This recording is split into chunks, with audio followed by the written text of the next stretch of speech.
it's now time for Horror on the Small Screen. And Dwayne, you got to pick out this week. You picked out a whole season this time. And we're doing the whole first season of True Detective.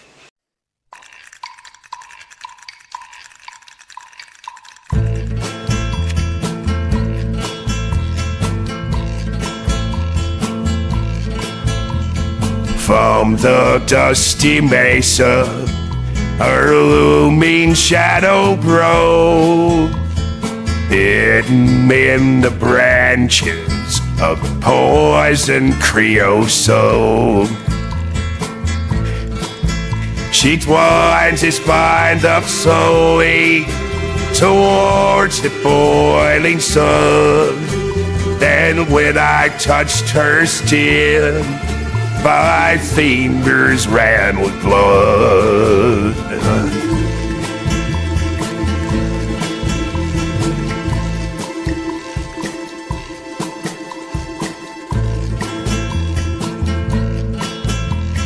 In the hushing dust under a swollen silver moon, I came walking with the wind to watch the cactus bloom. As the wage hunger haunted me, the longing shadows danced. I fell down June's thorny brush and felt a trembling hand.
Alright, Dwayne, what made you pick True Detective? So, if you've not seen it, I don't give away too many spoilers. But we will. Yeah. It's about two cops who were talking about a murder they solved years earlier, and then come to find out later on that maybe they didn't solve it, or maybe they got the wrong people, or just some of the people. Yeah. Alright. The horror part of it is there's a imagery in there and talking about a lot of H.P. Lovecraft stuff. They talk about Carcosa, which is where some of the H.P. Lovecraft older ones live. The Yellow King, which is a character that was used in a lot of H.P. Lovecraft stories. Also, Robert Chambers was the one who wrote about the Yellow King originally. So there's a lot of horror themes, horror lore, I would say, used in it. They talk more about seeing the yellow sign, which is one of the things they talk about in the Yellow King stories. Is the yellow sign is if you see the yellow sign, you're going to start following the Yellow King. So there's just a lot of little bit of horror things thrown in there and everything. Besides that, it's just a really good detective story, and it's just like talk about character development, which we'll talk more about here in a minute. And I think it's just a really great acted and written story. Oh yeah, now I do admit this one took me. This takes me a little longer to get into, but once I got into it, man, I was like, I wanted to knock all these out in one go. I mean, we really enjoyed it. I watched this one years ago when it came out, and so it was really nice revisiting this. You know, you were saying the acting was very good. the acting was so good that even like the bit players, the people who show up just for one scene, were fucking hitting home runs on acting and performing. Every actor in this was just fucking just spot on. They were great. And yes, this show's also, it's 8 episodes, and it has lots of character development. Not only are they solving like this big murder and trying to figure out who this killer is, they're also juggling their own personal demons. You know, you got one cop played by Woody Harrelson, one cop played by Matthew McConaughey. Each one has their own demons. McConaughey, his character lost his daughter years ago, which ruined his marriage.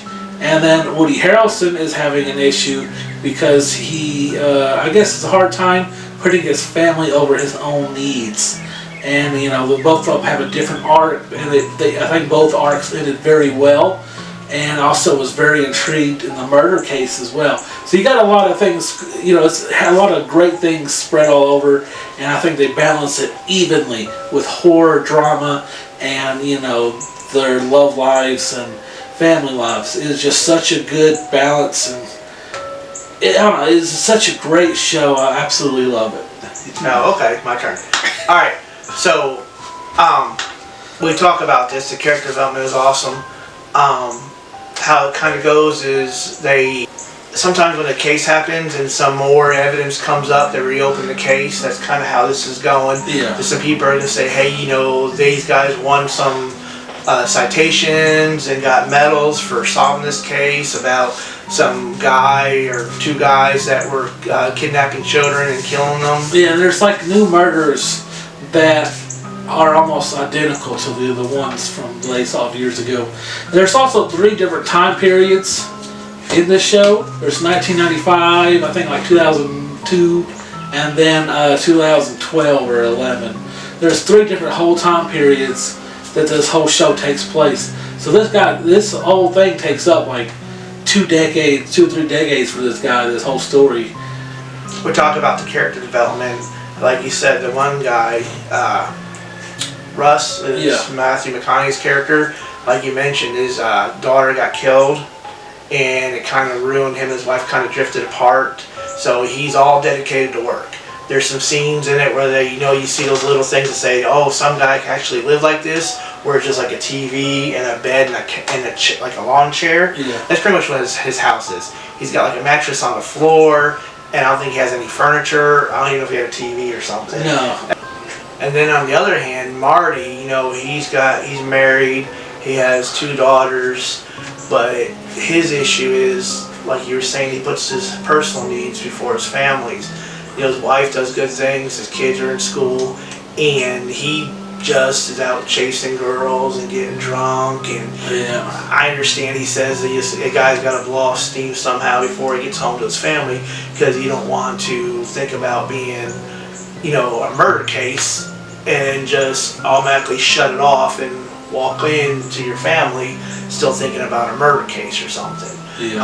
A lot of people in the military were like that too. They say, when I get home, give me 10 minutes to defuse and not think about army stuff, military stuff, before I see my family and kids. I gotta change how I think and stuff, because you don't want to be thinking about, you know, all this stuff we would do in the military and then walk right home, and the first thing is you see your kids and stuff, you're thinking about, you know, other things. Now, I kind of do that too. Now, I'm not in any dangerous job like the Army or cop, but like the first thing I like to do when I get up is like go take a 10-20 minute shit, play on my phone, and it helps me get ready for the day, stay calm. That's why it's nothing like related to what we're talking about. If I get home from work, you know, I need to have a little shot time where I'm, you know, alone in the bathroom for 20 minutes and, you know, decompress a little bit. Now that, again, there's nothing nowhere near the level of probably stress a cop or someone from the military is under. But I just want to put a little Shawnism on it.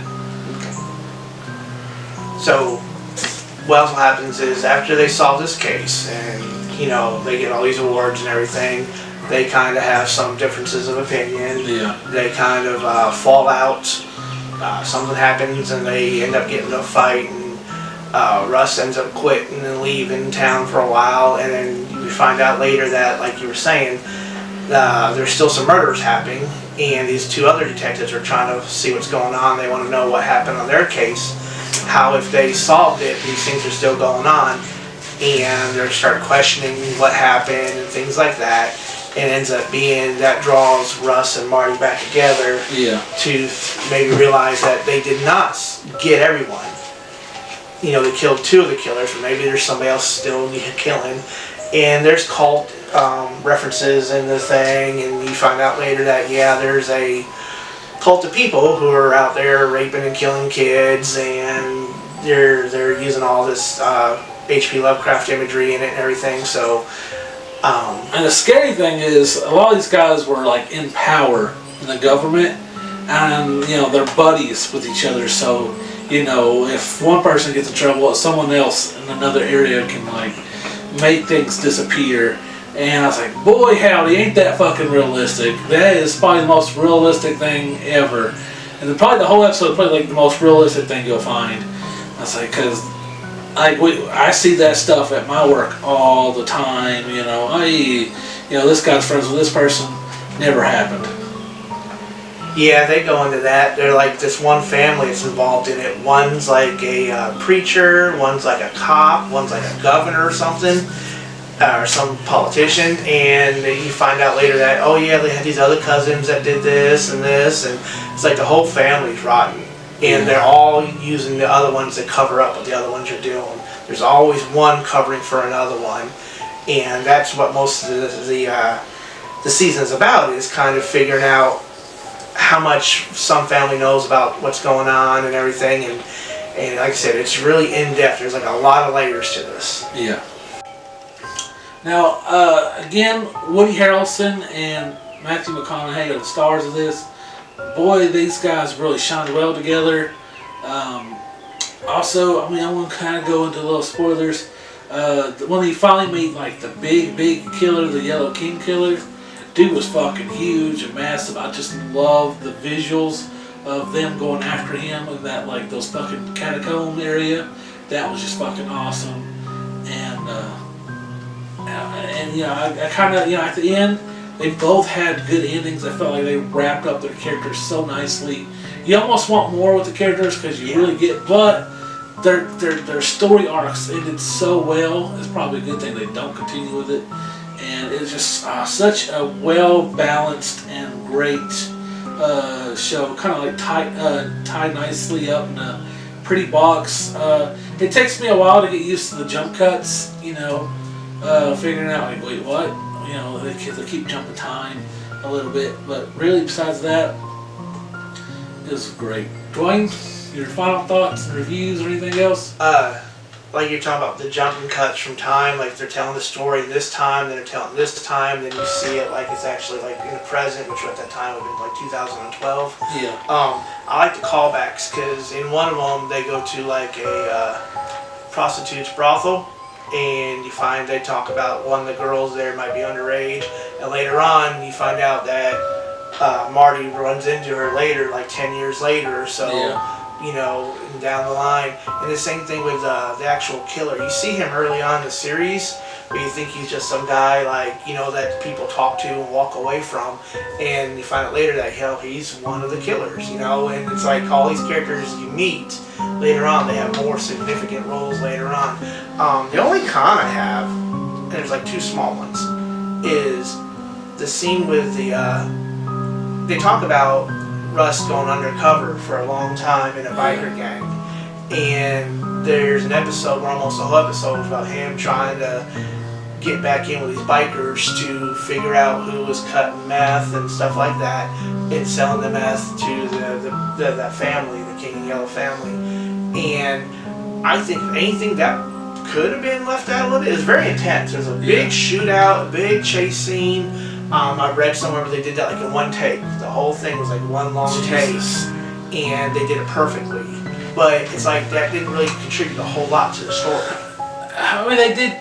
They were trying to figure out where they were getting the meth from, and those fucking killers. They knew that it was them. They just had to get to them, figure out who they were. But yeah, it was a little that figuring that part out did take forever. Yeah, if anything could have been cut, that most of that story could have been cut a little bit. Yeah. I think they needed 8 episodes, so they drew it out a little bit. But the other 7 episodes, I think were just awesome. Yeah, and it was intense though. Oh yeah. That whole scene, because they're going up to Brock. It is a whole stupid plan the meth head biker came up with to like strong arm this like drug dealer or something, and it just pissed the whole goddamn neighborhood off. Yeah.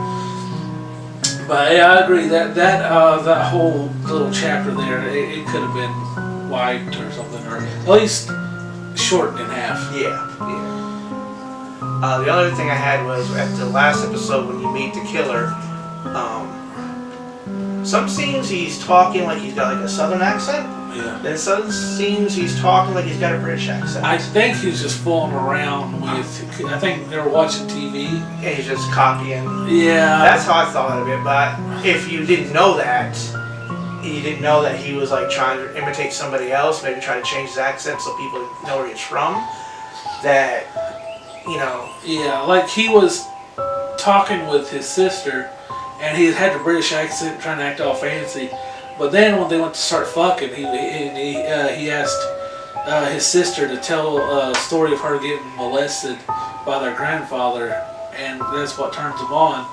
And he dropped that fake accent real quick and got to his normal accent. Yeah, there's a lot of fucked up shit with like a lot of bad things happen to kids and young teens, and this guy was really fucked up. And the fact that he was like having an incest marriage kind of thing with a sister, I mean, just add that on top of being a pedophile.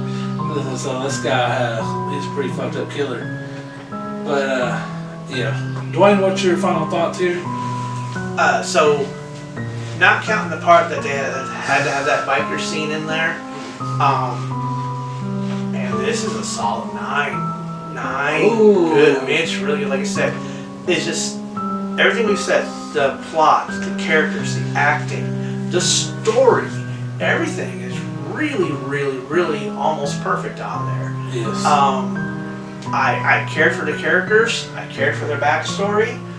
Pretty much all the characters in there have promote the storyline very well. It's well done. I mean, the fact that you're thinking that these guys did something to stop these guys, and maybe no, they didn't do it. You think, and then they kind of throw a little curveball in there. They're thinking maybe one of them is the actual killer. Yeah. I mean, I didn't believe it, but they tried to make it sound like that. Like, hey, he's at all these scenes. Why is he at all these crime scenes if he's not a cop anymore, you know? But them getting back together and working it out, like you said, it comes full closure.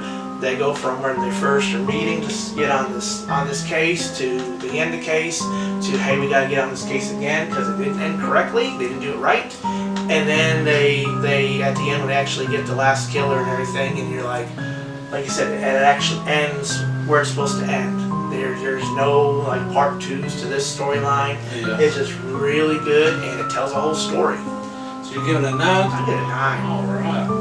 Is that your highest rating, or That one of? Dumplings, I think I get a 9 Dumplings, too. okay. Yeah, I mean, I love this series. All right. It's now time for my pros and cons to True Detective Season 1. My pros, I mean, it's a home run all around in all departments. Acting, writing, directing, just storytelling, everything's just great. It's absolutely fun ride. This is my second or third time watching it, and I absolutely enjoyed it every time. My cons, it does take me a little while to really get into the story. It is, kind of just jumps around a lot at first, but once you get into it, you get into it, and it's all nice and good after that. Well, Dwayne, before I get the final score, I just want to say, next episode we're doing Season 2 of True Detective. And my final thoughts, my final score for True Detective Season 1, I want to give it 9. All right, out of 10.